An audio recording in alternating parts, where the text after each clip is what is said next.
بسم اللہ الرحمن الرحیم۔ السلام علیکم دوستو، قبر نبی صلی اللہ علیہ وسلم سیریز کے پارٹ 4 میں خوش آمدید۔ یہ وہ سیریز ہے جس میں ہم نبی کریم صلی اللہ علیہ وسلم کی قبر اطہر کے متعلق ایسی حیران کن باتیں جانیں گے جو اس سے پہلے یقیناً آپ نے نہیں سنی ہوں گی، اور اس کے لیے ہم نے ایک ایسی کتاب کا انتخاب کیا ہے جس میں ان تمام تر تفصیلات کو مستند کتب کے حوالوں سے پیش کیا گیا ہے، اور اس کتاب کا نام ہے نبی کریم صلی اللہ علیہ وسلم کی قبر مبارک، تاریخ و حقائق۔ اور اس سیریز میں جن باتوں کو ہم جاننے والے ہیں ان میں نمبر 1 اس کتاب کا تعارف، نمبر 2 حجرہ نبویہ کا تعارف، نمبر 3 کیا نبی کریم صلی اللہ علیہ وسلم کی قبر مبارک مسجد نبوی میں ہے، نمبر 4 قبروں کو سجدہ گاہ بنانے کی ممانعت میں وارد احادیث اور ان کا معنی و مفہوم، نمبر 5 مسجد نبوی کی مختلف زبانوں میں ہونے والی توسیعات کا مختصر تعارف اور ان کا مسجد نبوی پر اثر، نمبر 6 قبر پرستوں کے ایک شبے کا ذکر اور اس کا جواب، اور نمبر 7 نبی کریم صلی اللہ علیہ وسلم کی قبر کو مسجد میں داخل کرنے سے قبر پرستوں کا استدلال، نمبر 8 حجرہ عائشہ کو مسجد میں شامل کرنے کے بارے میں سلف کا موقف۔ تو چلیے اس سیریز کے پارٹ 4 یعنی قبروں کو سجدہ گاہ بنانے کی ممانعت میں وارد احادیث اور ان کا معنی مفہوم کا آغاز کرتے ہیں۔ فَاسْأَلُوا أَهْلَ الذِّكْرِ إِن كُنتُمْ لَا تَعْلَمُونَ۔ علماء و عوام میں حائل خلیج دور کرنے کی ایک منفرد کاوش۔ نبی کریم صلی اللہ علیہ وسلم کی بہت ساری احادیث ہیں جن میں قبروں کو سجدہ گاہ بنانے سے منع کیا گیا، حتیٰ کہ یہ احادیث تواتر کے درجے کو پہنچتی ہیں۔ احادیث کی یہ کثرت اسی لیے ہے کیونکہ اس عمل سے عقیدہ توحید پر بہت خطرناک نتائج مرتب ہوتے ہیں،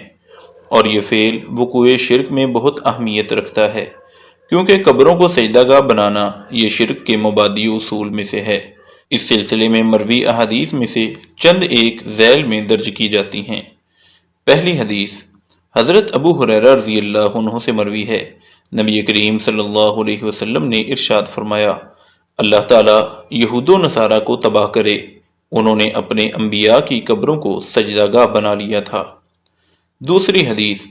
سیدہ عائشہ اور ابن عباس رضی اللہ عنہما سے مروی ہے کہ جب نبی کریم صلی اللہ علیہ وسلم پر وحی نازل ہوتی تو آپ اپنے رومال کو چہرے پر ڈال لیتے، اور جب وحی ختم ہو جاتی تو اس کو ہٹا دیتے۔ نبی کریم صلی اللہ علیہ وسلم ایک دفعہ اسی حالت میں تھے کہ آپ نے فرمایا، یہود و نصارہ پر اللہ کی لعنت ہو، انہوں نے انبیاء کی قبروں کو سجدہ گاہ بنا لیا تھا، گویا آپ ان کے اس فعل سے ڈرا رہے تھے۔ تیسری حدیث سیدہ عائشہ رضی اللہ عنہا فرماتی ہیں، نبی کریم صلی اللہ علیہ وسلم نے مرض الموت میں فرمایا، اللہ یہود و نصارہ پر لعنت کرے کہ انہوں نے اپنے انبیاء کی قبروں کو سجدہ گاہ بنا لیا تھا۔ حضرت عائشہ رضی اللہ عنہا فرماتی ہیں، اگر یہ معاملہ نہ ہوتا تو نبی کریم صلی اللہ علیہ وسلم کی قبر ظاہر کی جاتی، لیکن چونکہ نبی کریم صلی اللہ علیہ وسلم نے اس خدشے کا اظہار فرمایا تھا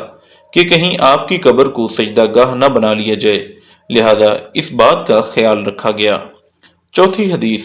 سیدنا جندب رضی اللہ عنہ بیان کرتے ہیں، میں نے رسول اللہ صلی اللہ علیہ وسلم کو آپ کی وفات سے 5 دن قبل یہ فرماتے ہوئے سنا، میں اس بات سے برات کا اظہار کرتا ہوں کہ تم میں سے کسی کو خلیل بناؤں، بے شک اللہ نے مجھے اپنا خلیل بنایا ہے جیسا کہ ابراہیم علیہ السلام کو خلیل بنایا ہے۔ اگر میں امت میں سے کسی کو خلیل بناتا تو ابو بکر رضی اللہ عنہ کا انتخاب کرتا۔ خبردار ہو جاؤ، تم میں سے پہلے لوگ اپنے انبیاء اور نیک لوگوں کی قبروں کو سجدہ گاہ بنا لیا کرتے تھے، خبردار تم قبروں کو سجدہ گاہ نہ بنانا، میں تمہیں اس بات سے منع کر رہا ہوں۔ پانچویں حدیث حضرت ام حبیبہ اور حضرت ام سلمہ رضی اللہ عنہما نے سیدہ عائشہ رضی اللہ عنہا کو بتایا کہ انہوں نے ایک کنیسہ جس کے اندر تصویریں تھیں کا ذکر رسول اللہ صلی اللہ علیہ وسلم سے کیا، تو آپ صلی اللہ علیہ وسلم نے فرمایا، ان لوگوں میں اگر کوئی نیک آدمی ہوتا تو وفات کے بعد اس کی قبر پر مسجد تعمیر کرتے اور اس میں تصویریں بنا دیتے، قیامت کے دن یہ لوگ اللہ کے ہاں مخلوقات میں سے بدترین ہوں گے۔ چھٹی حدیث سیدنا ابن مسعود رضی اللہ عنہ بیان کرتے ہیں، نبی کریم صلی اللہ علیہ وسلم نے فرمایا، بدترین لوگ وہ ہیں جو قیامت کے وقت زندہ ہوں گے، اور وہ لوگ جو قبروں کو سجدہ گاہ بناتے ہیں۔ 7ویں حدیث سیدنا ابو ہریرہ رضی اللہ عنہ سے مروی ہے، نبی کریم صلی اللہ علیہ وسلم نے فرمایا، اے اللہ میری قبر کو بت نہ بنانا، ان لوگوں پر اللہ کی لعنت ہو جنہوں نے اپنے انبیاء کی قبروں کو سجدہ گاہ بنا لیا۔ احادیث سے ثابت شدہ اس معنی و مفہوم پر اہل علم کا اتفاق ہے۔ شیخ الاسلام ابن تیمیہ رحمہ اللہ فرماتے ہیں، نبی کریم صلی اللہ علیہ وسلم کا قبروں کو مسجدیں بنانے سے منع کرنا، یہ ان پر مساجد تعمیر کرنے اور ان کے پاس نماز پڑھنے دونوں باتوں کو شامل ہے۔ چنانچہ یہ دونوں کام علماء کے ہاں بالاتفاق ناجائز ہیں۔ علامہ شوکانی رحمہ اللہ فرماتے ہیں، جان لیجئے صحابہ کے دور سے لے کر آج تک تمام لوگوں کا اتفاق ہے کہ قبروں کو بلند کرنا اور ان پر تعمیر کرنا ان بدعات میں سے ایک بدعت ہے جن سے منع کیا گیا ہے، اور رسول اللہ صلی اللہ علیہ وسلم نے ایسے شخص کے بارے میں بہت سخت وعید فرمائی ہے۔ اس بارے میں کسی بھی مسلمان نے اختلاف رائے نہیں کیا۔ اتخاذ القبور مساجد میں 3 باتیں آتی ہیں، جیسا کہ محققین اہل علم نے وضاحت کی ہے۔ نمبر 1، قبر کے پاس یا اس طرف منہ کر کے نماز پڑھنا جبکہ اس پر سجدہ کرنا، یہ اس سے بھی کبھی فعل ہے۔ نمبر 2، کسی جگہ میت کو دفن کر کے پھر اس کی قبر پر یا اس کے ارد گرد مسجد بنا دینا۔ نمبر 3، مسجد کی عمارت میں میت کو دفن کرنا۔ یہ تینوں صورتیں گزشتہ احادیث میں وارد ممانعت کے تحت آتی ہیں۔ واللہ اعلم بالصواب۔ العلماء، علماء و عوام میں حائل خلیج دور کرنے کی ایک منفرد کاوش۔